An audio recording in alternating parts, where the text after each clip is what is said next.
Hello listeners, episode 250 of Retro Encounter is on the horizon, and we are doing a mailbag episode. Please send emails to the address retro@rpgfan.com, and on episode 250 we will read aloud and respond to as many emails as we can. The questions can be whatever you like, but we especially want recommendations for games to play on the podcast, because we will be choosing one game suggestion from episode 250 for a Retro Encounter episode later this year. Now here is the latest episode of Retro Encounter.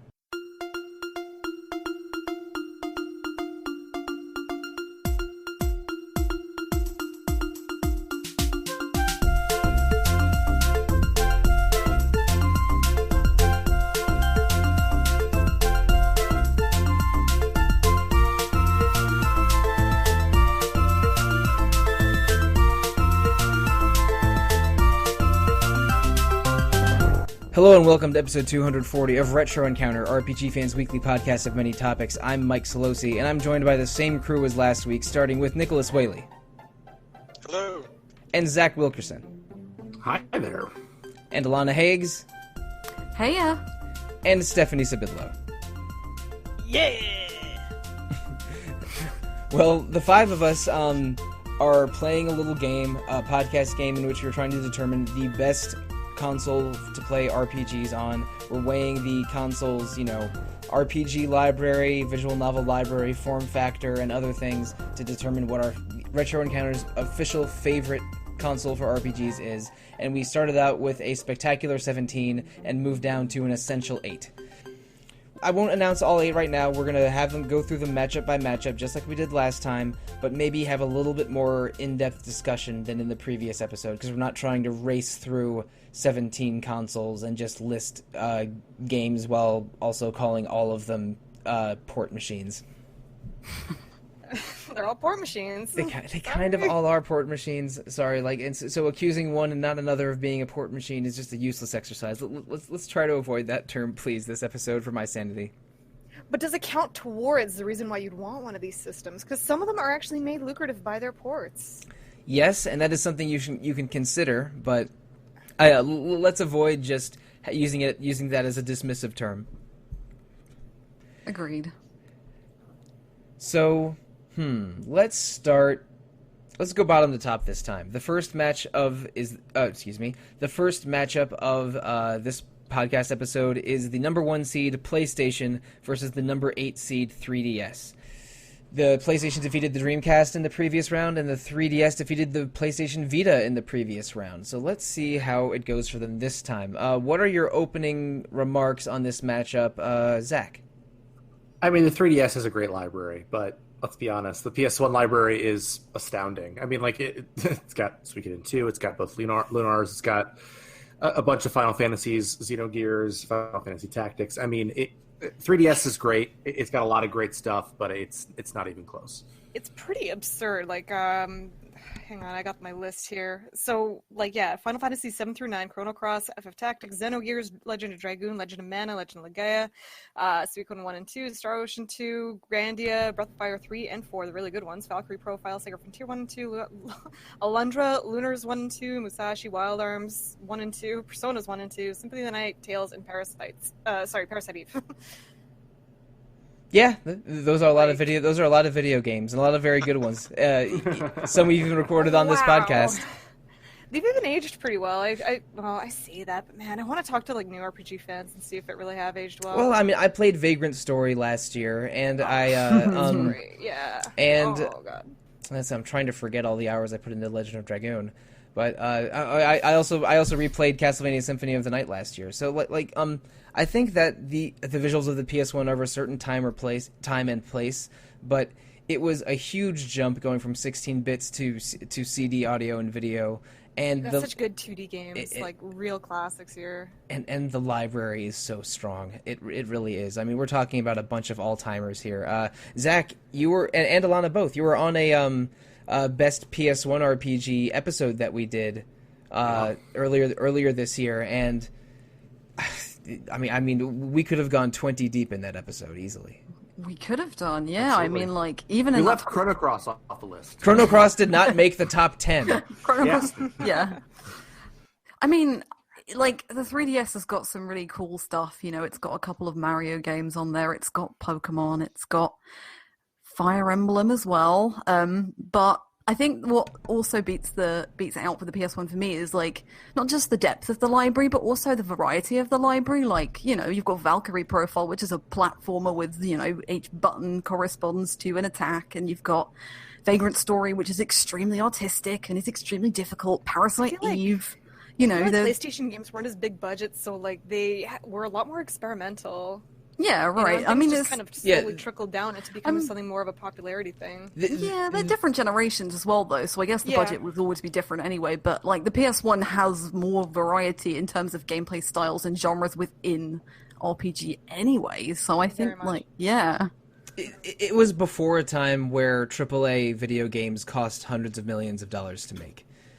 I mean, I think they still look good. Some polygon jank is weird to go back to in 2020, but I mean, for how important it was and for how well it holds up, I think the PS1 is.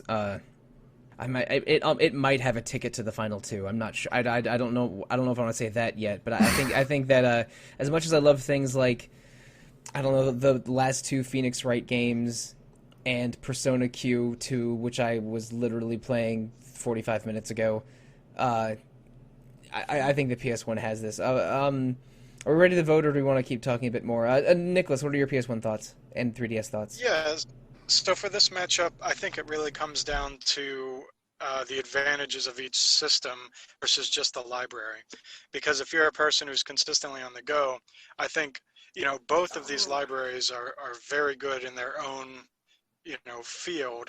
But for me, when I play an RPG, I really like to get immersed into the world, so I really like to hear that soundtrack and really absorb those visuals, and sometimes I find that more difficult, you know, on a smaller screen. Maybe I'm out and about and I can't fully immerse myself into that soundtrack. So for me, like, if I'm just judging it based on the library, I go PS1, but just judging it based on how I play games as well, I'm gonna go to PS1 as well. That's actually a really good point, because, the 3DS and even the Nintendo DS were, like, my go-to systems for college. You know, just what kept me company on the bus, you know, day after day. But, man, it's hard to deny that PS library. Yeah. One thing in, like, the 3DS's favor is that it basically saved Fire Emblem, and I think we chatted about that last week, didn't we? Yeah. Like, you know, and look where that is now. I mean, the PlayStation... I don't think it saved any series necessarily, but it definitely started off some absolutely huge ones. Even Pokemon-wise, I'd say 3DS is the best helping for those two, X and Y and Sun and Moon. Like, That's good Pokemon, but I mean, I don't know. I think the DS had a stronger Pokemon suite. I like Sun and Moon a lot more than X and Y. Yeah. Yeah, I agree with that too. But anyway... Ever Oasis on the 3DS is really special. Ever Oasis is really unusual. I never got like a chance to play that, but that was by... Oh god, who was that done by? Some of them... Is it former Mana people, or...? Yeah, it looks and feels like it too. It's ridiculously colorful and gorgeous. They found a way to make the desert just the prettiest place. But I mean, what do we want to vote for? The Legend of Mana people or the former Legend of Mana people? That's cold. It's deep space cold. I think it's time to vote. I'll go first. I vote for PlayStation. Alana, what's your vote? PlayStation. Zach, what's your vote? PlayStation. We're gonna go the full five. Stephanie, what's your vote? Whatever. It's PlayStation. Yeah. And Nicholas, is this gonna be a 4-1 or a clean sweep? Clean sweep, PlayStation. All right. Yep. The PlayStation advances in our first matchup of the night. Nicholas is probably the most polite about, you know, kind of giving the 3DS some slack there, though. I tried. Yeah, it's okay to be devil's advocate a little bit, but I mean, this is where we landed. Okay, so next down the line, we have the number 5 seed versus the number 4 seed. The PlayStation 4 versus the Nintendo DS. So the Sony console stepped ahead a couple generations, and the Nintendo console went back one generation for this matchup. The PS4 is the second youngest console remaining of the 8 that we have. we have a couple RPG fan games of the year in that list, like your Final Fantasy 15s and your Nier Automatas, and your Dragon Quest 11s. Agreed. But the Nintendo DS had a really long lifespan. It was Nintendo's go-to console for something like, I should say go-to handheld for something like 8 or 9 years. And we're talking at least 7 Dragon Quest games, 4 Professor Layton games, a bunch of really good Mario RPGs, the Phoenix Wright series exploding worldwide, Radiant Historia, some really good Pokemon, probably some things I'm forgetting. 2 not great Fire Emblem games, but that's where that series shined brighter on the 3DS. Alana, what are your opening remarks on PS4 versus DS? Well, we didn't get Radiant Historia in Europe. Oh, bummer. So yeah, I do own it though. Again, do we have a round 2 upset?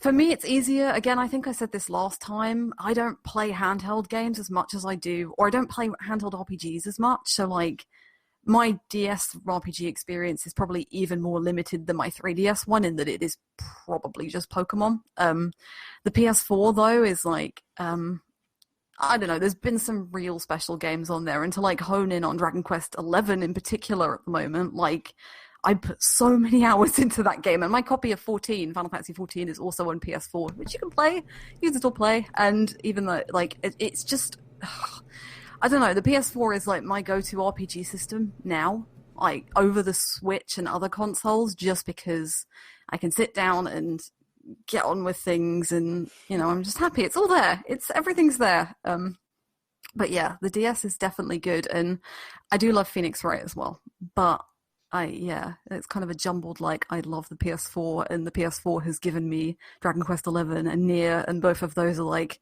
2 of the best games of the last 10 years, and 2 of the best games ever, so, you know.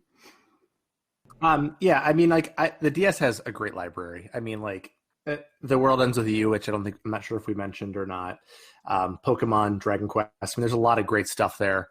But there's only one original Dragon Quest game there. I can play Dragon Quest somewhere else. And as anybody listening to this knows or has listened to me podcast here a lot, I care about Dragon Quest a lot. And Dragon Quest 11 is better than anything on the DS. Add to that Nier Automata, The Witcher 3. I mean, play Persona 5. I think that the DS might be a little bit deeper, but the PS4 is so much more top heavy. I mean, like Horizon Zero Dawn, there's just so much stuff to play on the PS4, and it's probably almost as deep at this point. And the top games are, in my opinion, much stronger. I don't want this to be a comparison of one generation versus another, but I mean, the PS4 has been really the signature console of the generation for the past 5 years or so. Like, most of the best non-Nintendo games are PS4, and this has been a pretty strong run of 3 or 4 years for RPGs. And when I try to think of my favorite DS games, I mean, I think of, you know, the best Phoenix Wright and Professor Layton games, and really good ports like Dragon Quest V and Disgaea DS, some really good Castlevania games. I'm not sure we mentioned those. Ghost Trick, which we podcasted about less than a year ago. But I think I might agree with Zach. I'm not sure any DS game is as good as Nier Automata or Dragon Quest XI. No, I don't think so either. I'm talking myself into the PS4 when I thought I might vote chalk for this entire Essential 8 round. I'm not sure. Nicholas, what are your thoughts on PS4 versus DS? Yeah, I don't have too much to add. I feel like things are generally covered. I will say, you know, they're both very different systems. Like, when I think DS, I think kind of that old world, almost SNES sprite charm, because I think of like the Dragon Quest and things like that. And then you've got PS4, which is just signature, massive worlds, beautiful, you know, art direction. I think of like Persona 5, this massive, expansive game, and it just doesn't really, I don't see that on DS. And I kind of lean more towards those big, expansive worlds. So it's definitely PS4 for me. So the real question is, what's better? Elite Beat Agents on the DS, or the disco minigame in Yakuza 0 on the PS4. Ooh, Oh, come on. From what I've seen today. It's an impossible question. Impossible. Steph, do you have any thoughts on PS4 versus DS? Oh God, that's a really, really hard one, to be honest. I'm actually even throwing Cyberpunk 2077 preemptively in there. Sure. Me too. I don't know. Fuck. Yeah, that's a really good lineup for both of them. The DS really did keep me company. It's like a friend to me, but like, you know, PS4 is like a friend I want to hang out with. I don't know. Like, I don't know. I mean, it's not an RPG, but I have fond memories of like going to concerts with friends, and all of us had our DSs, and we would play Mario Kart DS together, like between sets. I specifically remember that happening once, and I think the DS is I think it's still the most successful handheld of all time, and it really. It's intuitive as hell. Like the touchscreen, Yeah. you know, as gimmicky as it was, it served such good use across so many games. And it was an important step in Nintendo's development of their console architecture. Like I think that like the 3DS was huge and is basically made in the DS's image, and the Switch I don't think is the same console it is without the handheld touchscreens on the DS, Wii U, and 3DS. It's an important console. But for the purposes of this exercise, like if there's a game that's multi-platform that I want to play on, it's most of the time it's PS4 because the PS4 is stronger than my PC, and looks better on a big screen than my Switch for the most part. I multiple times in the past couple years I've had options of like PS4 versus Switch, and I've gone PS4 most of the time, and a couple times I picked Switch, like for Bloodstained. I had some regrets. The PS4 is my console of the past couple years, and I think I'm gonna vote for it. But let's go to that vote right now. If I actually went hardware-wise, I actually just want to complain about the PS4 for being a terrible piece of hardware, even though it does have good games. I don't know. I prefer the PS4 to the PS3. I agree, especially for an interface and usability standpoint. Oh, You God. can put earbuds into your controller, so you don't have to like turn the sound down when your parents are asleep upstairs. Yeah, I love that. It's so cool doing that. I did that for It's easier 7 to do things Remake. with the PS3, and I hate just like the frequent chugging of like, you know, resources it has. It takes forever to load things. Data management's a bit of a pain in the ass. The solid state drives that they're putting into the PS5 is like Sony's targeting load times among their technological improvements for the PS5. But we're going to stay into the past and present and not look to the future right now. I think it's time to vote. I'll go first. I am surprising myself a little bit and voting PS4. Nicholas, you go next. So PS4 for me. All right. Alana, go ahead. It's PS4 for me too. Zach. PS4. I'm a little surprised by this, no matter how Stephanie votes. But Steph, what's your vote? I'm gonna be that dumbass who votes for the Nintendo DS out of All right. principle. No. No. Vote how you want to vote. Don't let us. Yeah. Do not let us Sorry. influence you. It's a I hard probably matchup. agree, but I just kind of want to show a little bit of love to the NDS, Sure. just because it was a really, really, really cool system. It really managed a lot for how tiny everything was. This is probably the hardest matchup out of all the ones left, I think, because For the they difference are of both. power, especially. Yeah, like both of them were significant steps up from the GBA and the PS3, and it's like that's, you know, even though all of us voted Yeah. for PS4, it's kind of just it's like splitting hairs almost sometimes. Yeah, I think they represented a strong era for Sony and Nintendo, respectively, and I guess just weighing their top games and our memories of each, maybe we're victims of recency bias, but the PS4 wins in the 4 seed versus 5 seed matchup. So let's go down one more to the results of some of our upsets. We have the number 3 seed PlayStation 2 versus the number 11 seed Nintendo Switch. Also not an easy one. That's a tricky one. I am enjoying video games so much right now because I have a bunch of systems I love playing things on, the PS4 and Switch specifically. But the PS2 was so important to me when I was when I was a teenager. Yeah, because it came out when I was in my early teens, and I didn't rediscover a love of RPGs or anything, but just like it made me like everything I played in the PS2 felt like so much better than what came before and made me a fan of new things. Like I'm a Persona obsessive because of of the PS2 games. I started enjoying 3D platformers for like when I disdained them before because of the Ratchet games on PS2.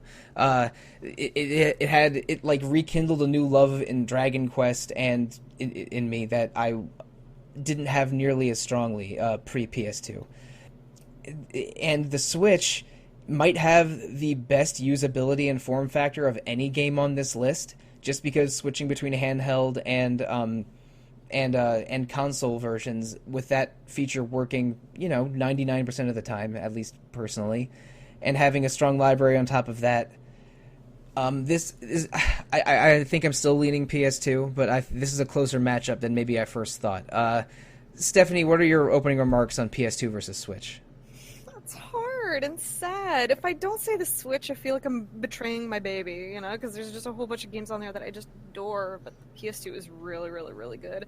Atlas definitely killed it. They had a bunch of SNK games, Persona, EDS, the Raito, Star Ocean 3, and Shadow Hearts. Just doing some mental math, Atlas had at least 8 games on the PS2, and crazy. And it's I don't think there's a dud in the bunch unless you really hate Raito Kuzunoha Soulless Army, whatever that game is. How dare you then? Even Man. Dragon Quest, I'll give a tip of the hat. PS2 too. Gave me Disgaea. How can I vote against it?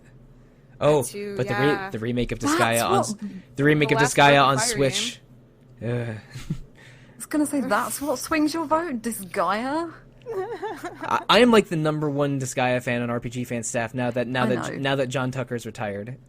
That's true. I didn't know he liked it that much. Wow. Oh, he reviewed a bunch of them. I would read them before joining the site. So Nicholas, PS2 versus Switch. What are your feelings on this? So this one I feel mostly comes down to library.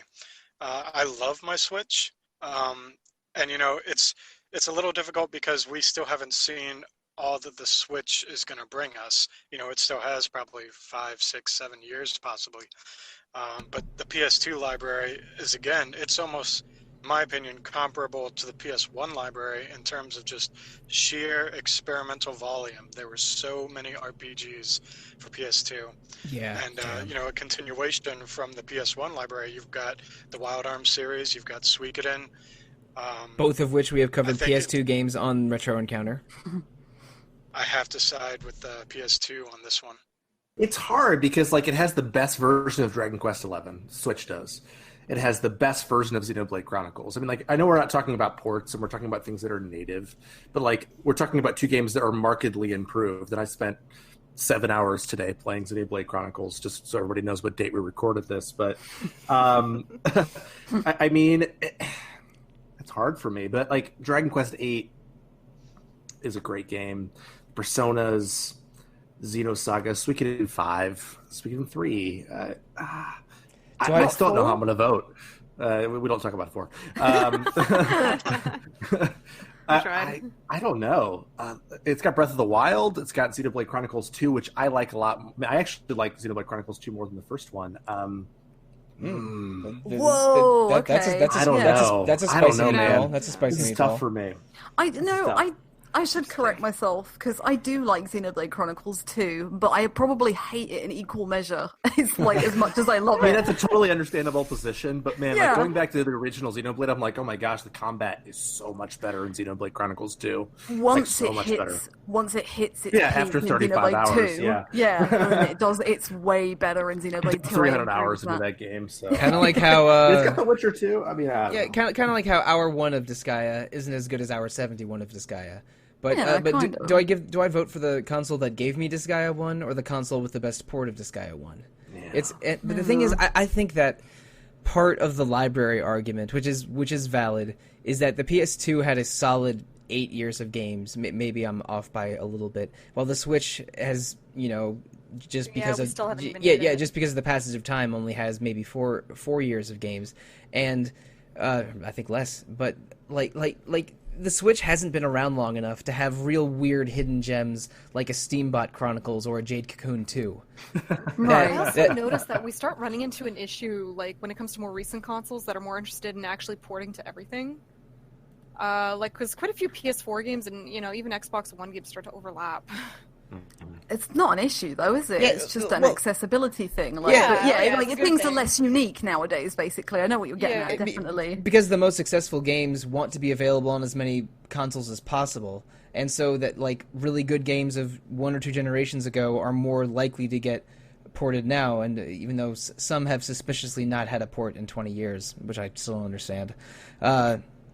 But again, and I know, and thank you for no one mentioning Kingdom Hearts. But I think that Kingdom Hearts on the Switch. That's got to be a selling point for you. Yeah. We didn't mention Kingdom Hearts for the 3DS episode either, because there's no Kingdom Hearts in Final Fantasy Theatrhythm. What's up with that? Oh, right? Yeah. I still don't understand that. That felt like a no-brainer to me. But anyway, I think that the overwhelming strength of the Switch is its form factor, and the overwhelming strength of the PS2 is its library. But neither of those things for the opposite consoles are bad. Just one has a legendary library, and one has maybe the coolest form factor and functionality of any console ever. But I vote for library over. I think it's probably my strongest criteria for the purpose of this exercise. So. I'm gonna call it right now. Let's vote, and my vote is for PS2. Nicholas, what's your vote? It's gonna be PS2. All right, and Alana. It's gonna be PS2. And Stephanie. Yeah, PS2. And Zach. It's a tough call, but I think the Switch is more top-heavy. I'd go with Switch, actually. Interesting. All right. Well, because of Zach's spoiler vote, the PS2 beats the Switch 4-1 instead of a clean sweep.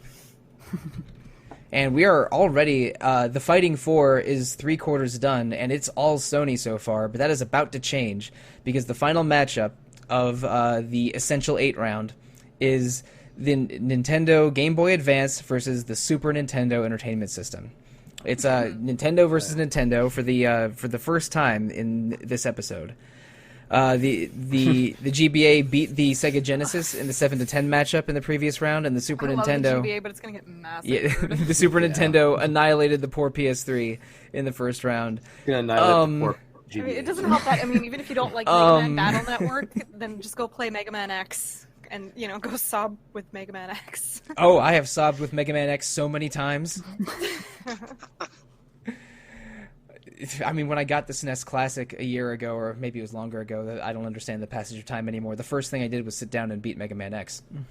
Mm-hmm. But putting that aside, the Game Boy Advance had a lot of good games. It's what got me into Fire Emblem. It had a bunch of good Castlevania games, Mario and Luigi Superstar Saga, Mother 3, which 60% of us are recently intimately familiar with. Still mourning. Yeah. Oh boy, you want to talk about getting sad with some video games? Goddamn. The GBA is strong. It was a fun upset for the first round, and it's earned its spot in the Essential 8. But I mean, oh boy, I almost made the SNES the #1 overall seed because of its library of true unassailable classics.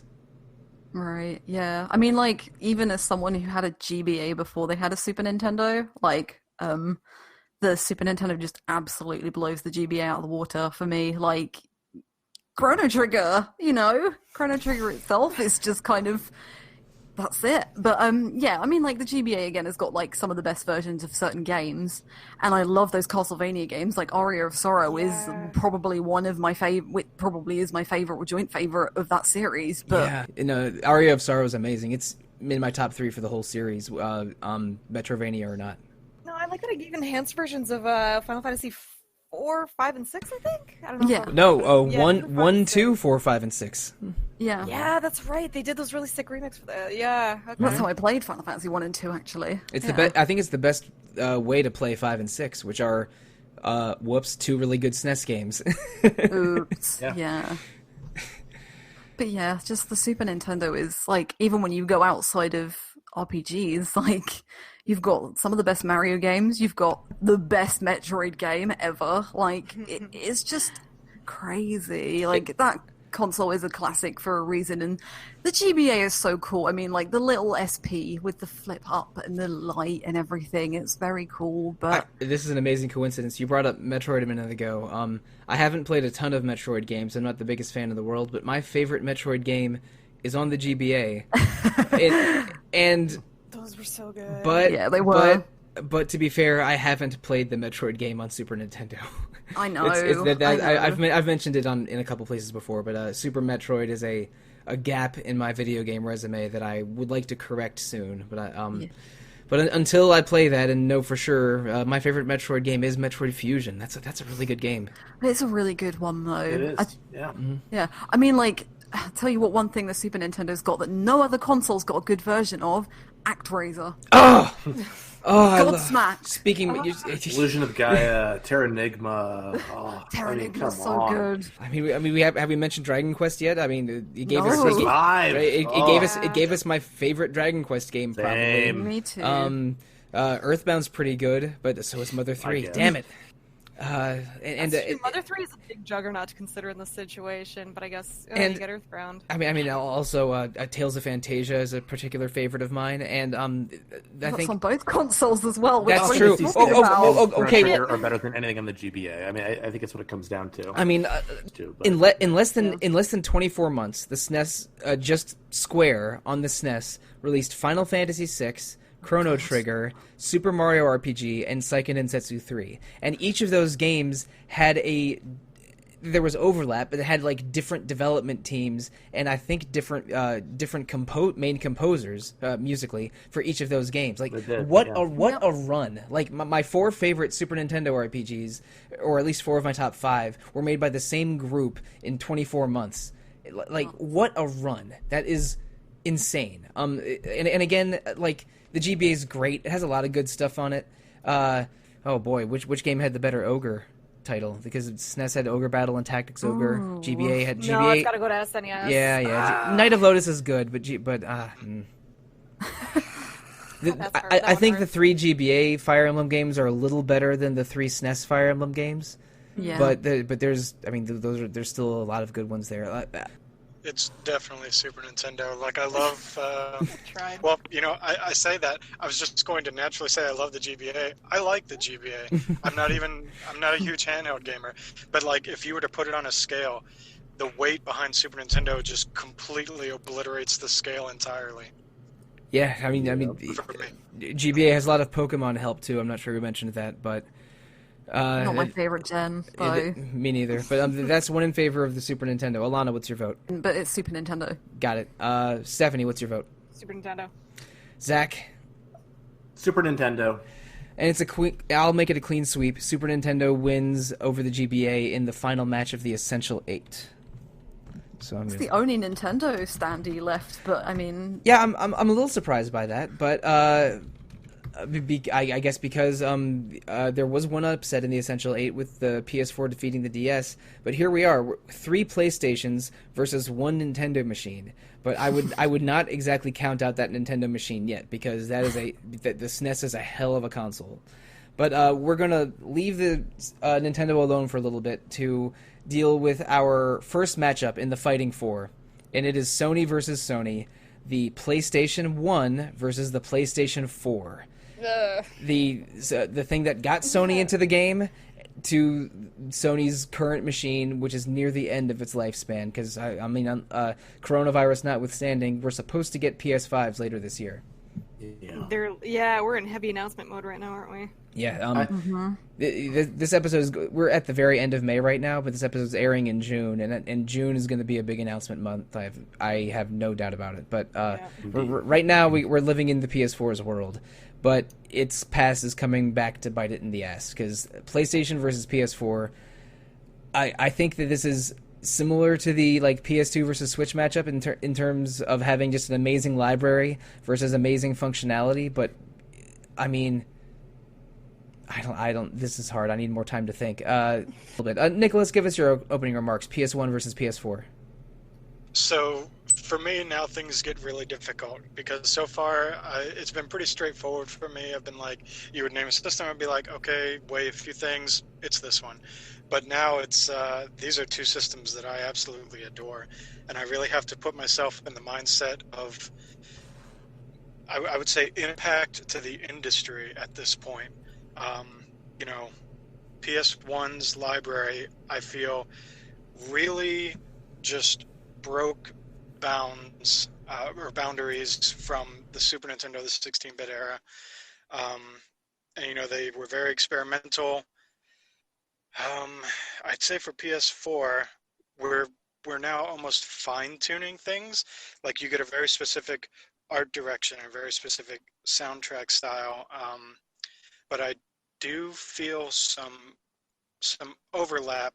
Like, I've definitely played games where I would feel like, oh, I've played a game very similar to this already, but it looks different. So I think for me, in terms of what it did for the industry and the experimentation that it undertook for its library, I have to lean PS1. Okay. After thinking about it more, I again, the most important factor for me personally when I vote is library. And I think if you were to weigh, say, my 5 favorite PS1 games versus my 5 favorite PS4 games, again focusing on RPGs, it's actually pretty even. But if I were to go into what is the top 10, what is the top 15 of my feelings, I think that when you get into that level of depth, the PS1 emerges as a much stronger console for RPGs. That's my initial feeling, because like I don't know if I can even name my 15 favorite PS4 RPGs. Like, but with PS1, I wouldn't even need a visual aid. I could get to at least 15 that I really liked. Like I'm not even. I mean, most of my favorite PlayStation 1 RPG probably Final Fantasy Tactics, and for PS4 it's probably Dragon Quest XI. Like, those might be both in my personal top 10. It's a little hard weighing the very top, but I think that PS1 has a much stronger depth of library than PS4 does. So I'm still not 100% sold, but I'm leaning one way. Zach, what are your thoughts on PS1 versus PS4? This is, thinking about it, it's harder for me than I thought it would be. I mean, like, the PS4 has some incredible games that I'm a huge fan of Nier Automata, and I'm a huge fan of the Final Fantasy games on there. I mean, if you include Final Fantasy 14, that's a huge thing. Oh, yikes. Yeah. I know, right, dude? I mean, there are a lot of amazing games on the PS4, like incredible games on the PS4 that in some ways I think that the very top of the PS4 is like right there with the very top of the PS1. But the thing is, like, I like Suikoden 2 more than I like any other game, period. So, and Lunar and the definitive editions of Lunar and Tactics. I'm sorry, I'm like thinking aloud right now. This is hard. I think I'm gonna have to go with the PS1, but like the PS4 has an incredible library, astounding. I hate Brat too, but I kind of start losing it for old systems. Like, I feel just more appeal by, and some of the new stuff than retro stuff. And it doesn't help that I've played some of the old stuff like a million times. Yeah, well, video games are a technology-driven art form. And as technology improves, we're seeing things in video games that were completely impossible on old systems. So yes. I think put it better than me. I think it's very fair to say something like, I love old video games, but video games are just getting better and better with each year. And that's not disrespectful or unfair to say that. Yeah, like you said, yeah. And so the PS4 has an inherent advantage by being over a decade newer than the other three systems in our Final Four. But again, I mean, I think the PS1 has more classics. Alana, what are your thoughts on this matchup?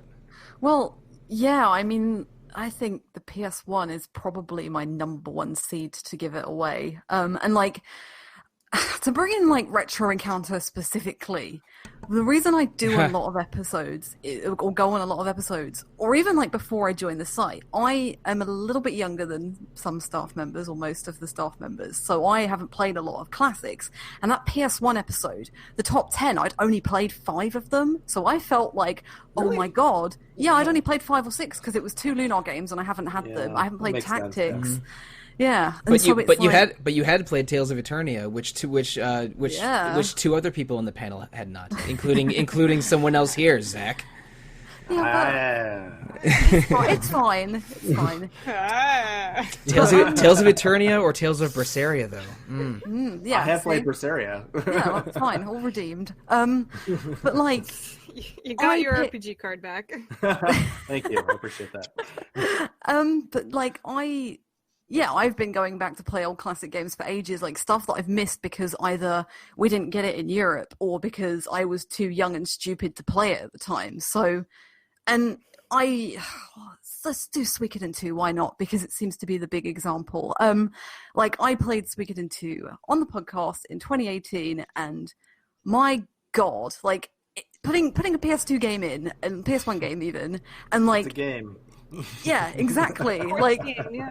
It's incredible. Like, you know, you come in with people telling you, oh, it's amazing and things like that, and you wash all those expectations away, and then it's good even when people say it's good. Yeah, exactly. And I get the same feeling playing a PS1 game now that I've never played before as I would have done maybe 10 or 15 years ago. Like, there's no nostalgia tied behind Suikoden 2 because I'd never played it before. But in 2018, I'm playing a PS1 game I've never played before and having stronger feelings about it than 75% of the PS4's library. And maybe that's just because I play and review a lot of video games anyway, so I play a lot of modern stuff. But I just think that the PS1 is a really special little system, and it's one of the first consoles I ever had as well, so it's like, I know I hate using nostalgia as a bit of a thing, but yeah, I don't know, like, no other console. Nostalgia matters, because we are voting with our thoughts and feelings, and nostalgia is a part of our thoughts and feelings. Yeah, but, like, no other console, no other set of games makes me feel like, you know, a little kid coming down and, oh, I'm going to play a game, like, even now, than the PS1 does. Like, it's just really special, I think. Talking about the podcast a little bit, because talking about the podcast is something that I do way too much already. One weird quirk of fate is that we have not played a PS1 game on Retro Encounter this year, but we have played a PS4 game for Retro Encounter this year. True. A little strange. But going back to games I played for the first time on the podcast, there are a couple PlayStation games. This is from my personal experience, of course. Vagrant Story, Breath of Fire 4, Suikoden 2. And parts of those games really blew me away, like the camera stuff in Vagrant Story. Vagrant Story is such a cinematic game. Like, those cutscenes are incredible. And the character sprites and boss sprites in Breath of Fire 4 were awesome. It made me feel like I was looking at how incredible Blanca looked in Street Fighter Alpha 3 for the first time again. And Suikoden 2, almost everything about that game blew me away. It was a game that it was a classic that I had sort of missed, but was aware of its reputation. And then when I finally got to play it, it lived up to its reputation and then some. I'm still so upset that I missed the retro. Alana hired me the next month. Aww. And it gave me an opportunity to do one of my Muppet impressions on the podcast, which I deeply appreciate. I'm glad you appreciate it. I prefer your Necklarer impersonation. But yeah, like the PS4 has such a strong library. I am moving through my PS4 backlog a little bit in 2020 because I have more time on my hands than I usually might. And it has been... Cyberpunk is still to come out. Yeah, we still have Cyberpunk to come out this year. It's a pretty good port machine, and we're getting the Nier remake later this year. Oh, yeah.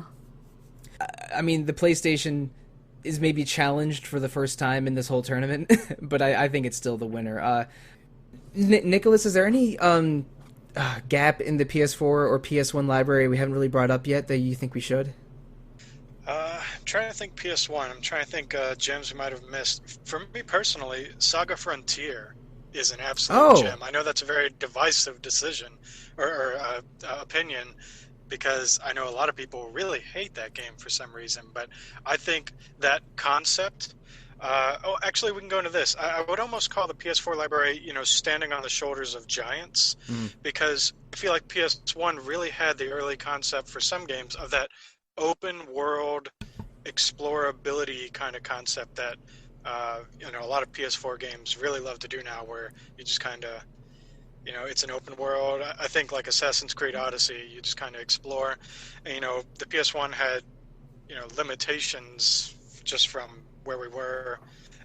But yeah, which have just sort of died with recent years. It's now all about the open world. Yeah, everything's just kind of an overworld now. I do miss a good world map. But yeah, Saga Frontier. I don't think we have time to fully discuss the odd storytelling of Legend of Mana. Persona began on the PS1 with Revelations Persona, then Innocent Sin, and Eternal Punishment. But, I mean, I think I would rather replay Persona 5 than go back to PS1 Persona right now, only because there are so many technology innovations since that Persona 5 is one of the most playable stylish RPGs ever made, and the PS1 Persona games aren't. Similar tack, let's go to my other favorite RPG series, Dragon Quest 7 or Dragon Warrior 7 on the PS1. Great Dragon Quest story, cool class system, a lot of fun there, but it is such a slog and so slow moving that Dragon Quest 11, which is not exactly a blazing fast RPG, is so much more of a welcoming, playable game than its PS1 counterpart. Like PS4 has a lot of technology in its favor, but PS1's library is so incredible that I think I'm ready to vote. So I'll vote first again this time. I'm voting PS1 over PS4. Alana, you go next. I'm also voting PlayStation. And Zach, go ahead. I've got to go PlayStation 1. And Nicholas.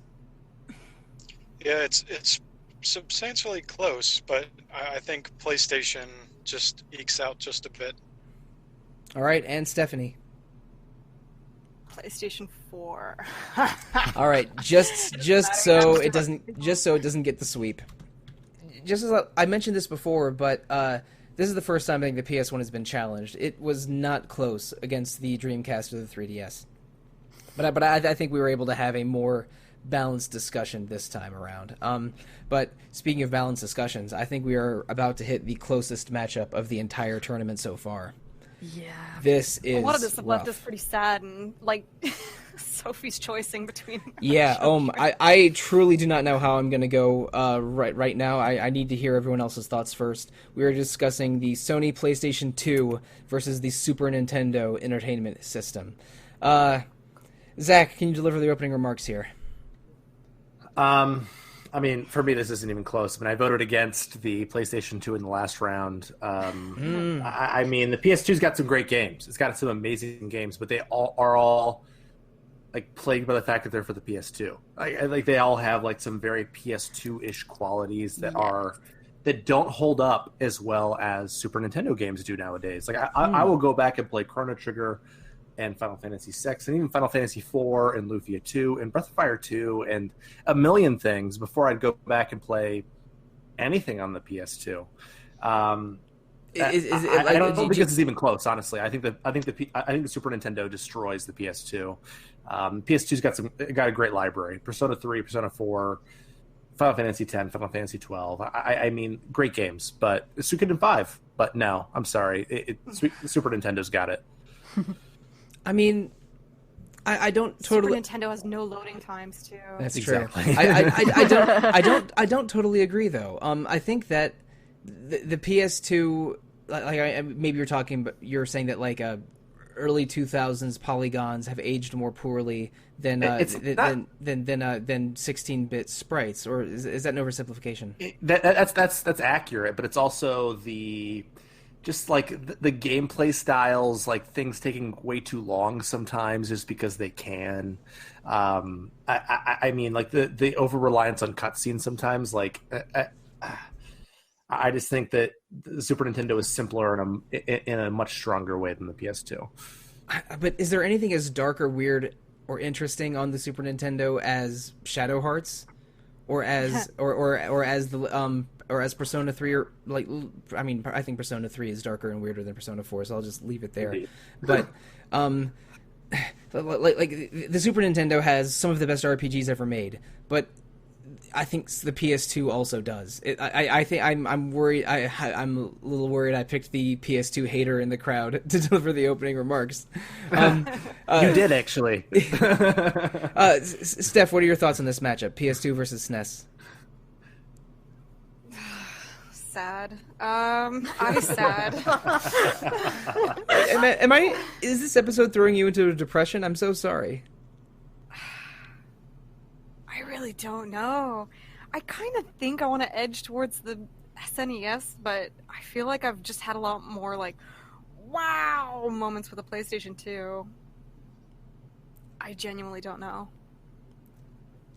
PS2 stuff blew my mind in the moment. Like when I was told, I think I was playing Grand Theft Auto Vice City, that the face buttons were pressure sensitive and I could use them to accelerate. And it was such an improvement visual-wise and camera-wise over what the PS1 had to offer. And like just looking at the water in Final Fantasy X for the first time, I couldn't believe what I was seeing. There is a presentational quality to PS2 that feels like such a jump from what the SNES is that I think that... Okay, yeah, you know what? I'm gonna have to actually give it to the PlayStation 2. I just think, like, even though it's still a little bit janky, it just I don't know, games started to get really, really interesting there, and they started doing more experimental stuff and big stuff, and, like, these big 80-plus hour RPGs. They're really cool. I don't know, like... Atlas killed it. It murdered that gen. I will say the Final Fantasy 10 through 12 lineup, I think, is actually weaker than Final Fantasy 4 through 6, and it's because of Mystic Quest sliding things to its favor. Okay, I don't know if I'd agree with that, but I will agree that Secret of Mana and Trials of Mana are way better than and Evermore. Well, yeah. Secret of Evermore, the only Square game developed outside of Japan. That's a weird one. That was an American team in Washington State that made that game, but they used parts of the Secret of Mana engine. What Yoko Shimomura soundtracks do we like better? Street Fighter 2 and Super Mario RPG, or Kingdom Hearts 2 and blank? Bahamut Lagoon? Wait, who did that one? I mean, in that case, I'm going Live Alive. with Kingdom Hearts 2, but come on. I was gonna say, yeah. Don't you dare disrespect Vega's theme on this soundtrack podcast. Do we prefer? Oh, Chrono don't ask me Trigger that or question. Xenosaga? I mean, come on. Oh, Come on. All 5 tracks in Xenosaga. Ah. What kidding. what Sakuraba soundtracks do we prefer? Tales of Fantasia or like 17 games on the PS2? Neither. Fantasia. They're all okay. I like the Fantasia's Mario pretty Tennis good. lineup, so there. Yeah, that's true. Oh, there's a Mario Tennis game for the PS2. That's interesting.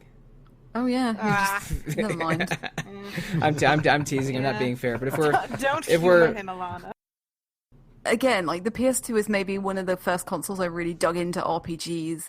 But then I think, like, I know I love Shadow Hearts. Dragon Quest VIII is one of my favorites, probably my favorite game on that system.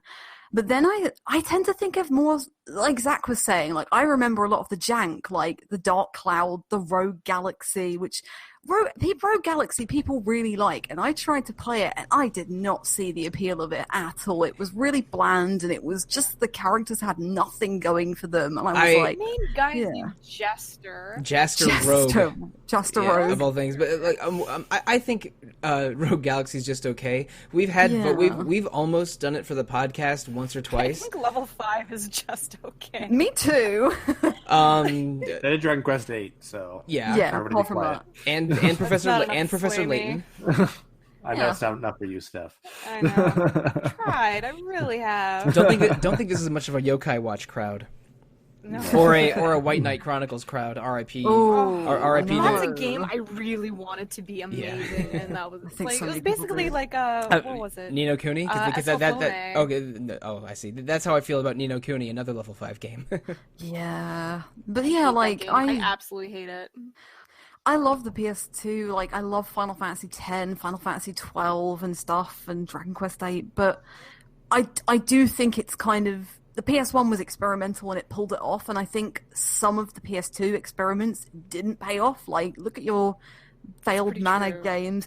I think Star Ocean 3 and the MP death was the worst damn thing they could have added to that series. Like, what on earth are you thinking? They played and too also much. the cast of that game is awful. Yeah, they played too much Magic the Gathering and like faced some deck burn milling decks and like, hey, this is a great idea. It sucks in this card game, so let's put it in our RPG. Yeah, I also ashamedly played more of the GameCube than the PS2, so yeah. I mean, I'm not a Nintendo kid necessarily. Only but... one of those had a Skies of Arcadia port, though, in your defense. Yeah, true. The PS2, if the PS2 had got that rumored port or that rumored sequel, we might be having a different conversation today, but we're not having that conversation because it never happened.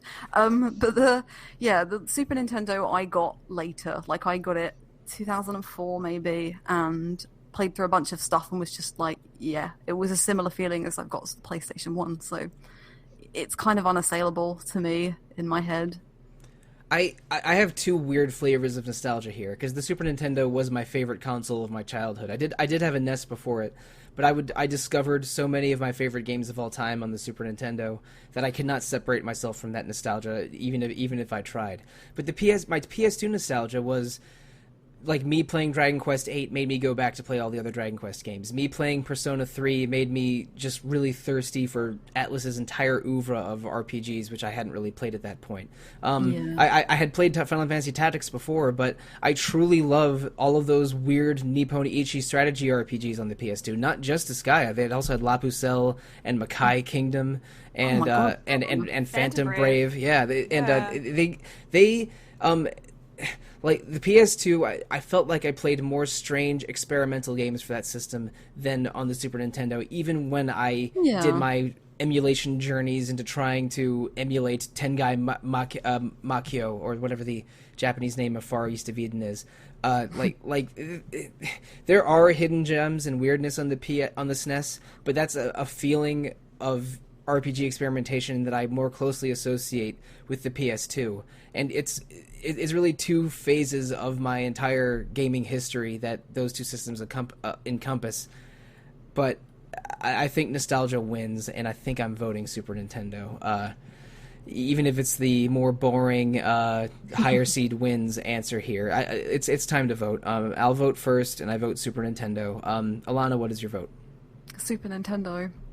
Stephanie, what is your vote? SNES. It's gotta be SNES. Zach, what is your vote? Super Nintendo. And Nicholas, what is your vote? So just a quick chip in. I didn't really contribute to the discussion. Oh, I'm sorry, man. Sorry. Go ahead and give a good talk before identifying your vote. Yeah, go for it. For me, it's almost about consistency of quality between these consoles, because when I think Super Nintendo, I really can't think of a lot of negatives. I'm sure they exist. I'm sure there's some just real crummy RPGs on the Super Nintendo. I just think of a general consistent seal of quality for most. I mean, there's some standout ones, Final Fantasy VI, Chrono Trigger, your staples, but I just find a consistent seal of quality, and it could be nostalgia speaking, but I feel PS2 fluctuates a bit more wildly with some really true standout, like Suikoden 3 for me was just a fantastic experience. Wild Arms 3 I absolutely loved. Persona 4 was just a different, that elevated games to a new height for me. But then there's a lot of games I remember. I can't think of really any specifics, but I know there's some RPGs that I started that just kind of fell into the swamp of mediocrity that I didn't even end up finishing. I started it was just there kind of flatlining for me. Maybe the voice acting was really wonky, as it can be during that era. But when I think on Super Nintendo, I just can't think of a lot of negative in that library. So for me, it's Super Nintendo. I think part of it is the mediocre to bad RPGs just didn't leave Japan and Super Nintendo. Like, just I mean, Europe barely got any of the Super Nintendo's great RPGs, but and worldwide, like, if something comes out with some acclaim in Japan now, there's an expectation for it to come over. But in the 1990s, like probably a lot of them were never heard of, and like I'm still hearing about Super Nintendo, or I should say Super Famicom RPGs that I missed out 25 years ago because I just because I didn't have the kind of internet access and the kind of information overload that would allow me to discover them. So I think part of the reason the Super Nintendo's library is so strong is because it is smaller, and only the good stuff really rose to the top and got localized. But for the purposes of this exercise, that's a factor, and I think I basically agree, and I hope I didn't misinterpret this from you, Nicholas. But is that a vote for the Super Nintendo I smelled? Yep, that is Super Nintendo. All right, so that matchup is over. The PlayStation 2 put up a valiant effort, but also managed to get blanked by the Super Nintendo, the only console that has won with 5-0 in every single matchup.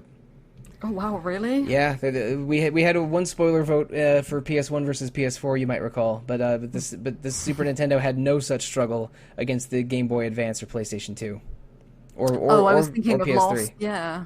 Okay. Yeah. Okay. Blimey. But we're at the final. This is the championship challenge, the last two, and they were the top two seeds that I wasn't even sure when I was drawing up this bracket which how to place them.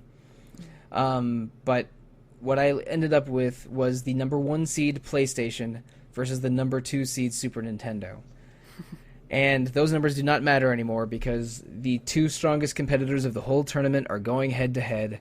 We've talked about them a lot already, but we're not done yet. I'll talk about them a little bit at length because talking about video games at length is something I enjoy doing very much. These are the two systems where we've had top 10 episodes on. One was early this year, and one was over a year and a half ago, where Peter Keegan and I identified the top 10 Super Nintendo games. And really, I think I made similar comments when we were talking about the PS1 in an earlier vote. But I think that like the top 5 or top 10 is so incredibly strong for both of these systems that I find them hard to match up against. But when you go into the top 15, top 20, I think the PS1's a little better. But do I think about how much I love Chrono Trigger and Earthbound and Dragon Quest V, or do I think about how much I love that 10 to 15 range of the best PlayStation games, like your I don't know, like your Breath of Fire 4, which is better than Breath of Fire 2, or your Vagrant Story being weirder than everything on the Super Nintendo. It's hard. I actually, like, despite some of my, the difficulty in answering some of these previously, I actually really got to hand this one to the PSX in that case. I don't know why, I just think, Final Fantasy 7, 8, 9, Chrono Cross, Tactics, Legend of Dragoon is just so cool. Breath of Fire 3 and 4 are just irreplaceable. Valkyrie Profile is one of my favorite games of all time. Symphony of the Night is a game I like to break on the regular, and some of my favorite Tales games, too. I don't know, I think it's a very, very, very strong lineup, even for how classic the SNES is. I mean, it doesn't matter. At this point, I'm going to be playing both of them still for years to come. So, but, in terms of what's slightly stronger, arbitrarily, for the sake of this March Madness matchup, June Madness, whatever. June Madness. I really like the PSX. And Star Ocean 2 is like the greatest game ever made. Oh. Every day's... I wish I loved Star Ocean. I really do. I will say that I think the PS1 had the better Star Ocean game, and the SNES had the better Tales game. I really like Fantasia. Oh, not with Eternia, I can't say that. Yeah, I love Eternia also, but I think I like Fantasia more. I say that unironically. I've played that thing 4 times on 3 systems. Jeez, what's wrong with me? Oh, damn! The PlayStation 1 has a really good port of Fantasia. It's a port machine. We're back there. I'm sorry. I feel bad that we paired up the PS4 with the NES. That was unfair. That was a little unfair. The oldest system with the against the second youngest. Like it just smacks it handedly. The Switch is a little bit newer than the PS4, but it was it was not a fair matchup. But I think this 100 gigabytes. I think this matchup is extremely fair. It's I think these are maybe the two best systems for RPGs, and it's appropriate that they're in the finals together. For a while, like into the PlayStation cycle, I still had my SNES on hand. Like it was just that good to kind of back into. I still needed the way to play Mega Man X. That was very important to me. Those Japanese Mega Man ports did not cross shores until the Legacy collection, the collections on PS2 and GameCube. Yeah, those. But Nicholas, what are your thoughts on this Clash of the Titans? Yeah, this is easily the most difficult one. So I think I'm falling back to what I said earlier. You know, Super Nintendo has this kind of consistent seal of quality of RPGs, and they played it safe. They kind of had an idea. They knew it generally worked. Well, it worked for Japanese audiences. It took us a while to catch up and warm up to RPGs in the States. I think they broke that mold with Final Fantasy VI was kind of a big hit for us. But there's a general safeness, but quality. Now, we mentioned the PS2, you know, they got experimental, but sometimes it didn't really land. And I feel that the PS1 is kind of the opposite in that, where they got experimental and a lot of them just really landed. And now I don't know if that's because it was brand new to us and it was, you know, experimental then, whereas experimental on PS2 may have been a retreading of those experiments from PS1. But, you know, I think of games that really shine in terms of maybe art design or soundtrack, which, you know, there were some limitations on the Super Nintendo for.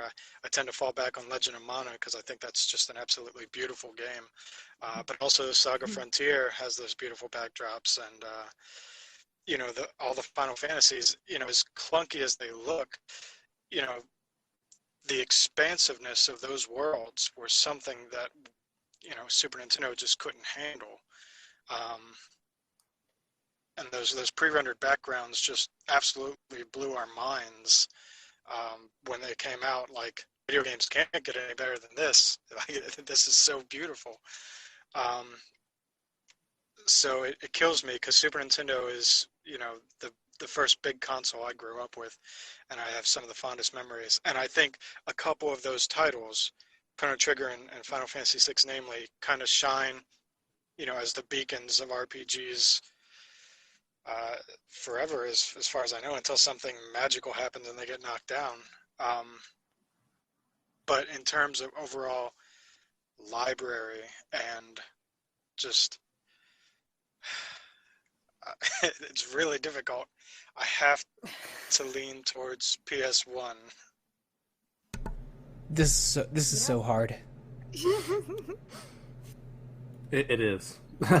I mean, I grew up on the choice. Super Nintendo. Like I love the Super Nintendo. Like when you and I were first talking about this, Mike, I thought Super Nintendo was my winner, but the Super Nintendo is almost as top heavy as the PS1. The Suikoden 2s, the Lunars, the Final Fantasy Tactics, the Chrono Triggers, the Final Fantasy 6s, but the PS1 library is so much deeper. Like there's so much more there. Like if I had to go 10 deep, I'd have to go like to Lufia 2 and like 6 or 7 with the Super Nintendo. And I love the Super Nintendo. I love it a lot. And I love Lufia 2 a lot, but does it match up to even like something like Chrono Cross for me? I don't think so. No. I don't think so. I think the Chrono Cross is a stronger game, and I think that the PS1 has a stronger library. I think it's just an incredible console for RPGs, which pains me to say. Gosh, like my 8-year-old self is like punching me in the face right now, but it's true. I'm not sure I like any PlayStation game as much as I love Chrono Trigger, but I mean, but then when you start to fill out the rest of the PlayStation library, it's like, ooh, do I like I don't know. Let's get weird for a second. Do I like any non-Square game for the Super Nintendo as much as I love Lunar 2? I don't know. That's the problem, isn't it? Yeah. I think there's way more on the PS1, and I think if it was a question about what's your favorite console, irrespective of genre, I think I would say Super Nintendo because of those other games that I mentioned earlier, like your Metroids and your Marios and everything else.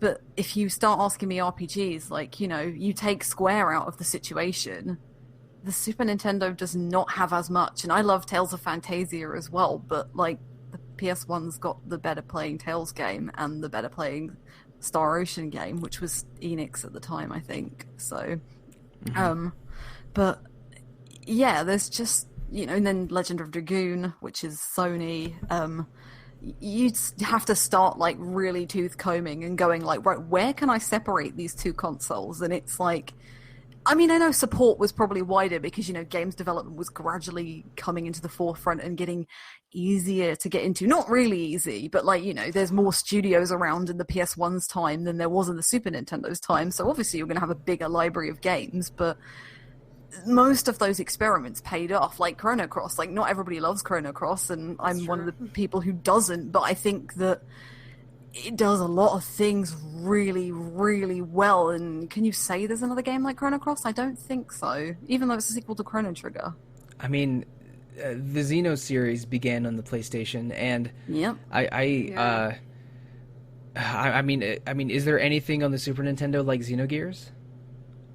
I mean, I don't want any platforming dungeons like Xenogears on anything else. Fair, that's fair. I love Xenogears, but I do not like those dungeons at all. Are there any puzzle dungeons in the Super Nintendo like whatever you call Wild Arms 1? Oh wow, Yeah, really. It's I love Wild Arms so much. Wild Arms is great. I mean, can we even talk about Wild Arms without bringing up its opening theme, Into the Wilderness? Oh, come on, that's not easy to compare. It isn't. See, but I think CD quality audio is a thing. Voice acting is a thing.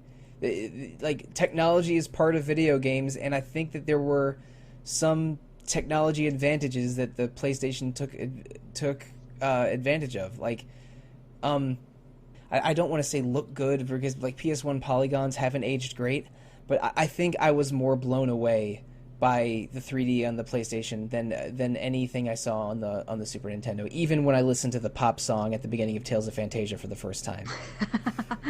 I think as well, like, I was just thinking about this the other day because I was listening to some of the old like top 10 episodes, and I listened to the classics episodes where you discuss like missing games. You had so much more to say about the PlayStation 1 than you did the Super Nintendo. Like, the Super Nintendo kind of covers most of the bases except Chrono Trigger is the one big omission.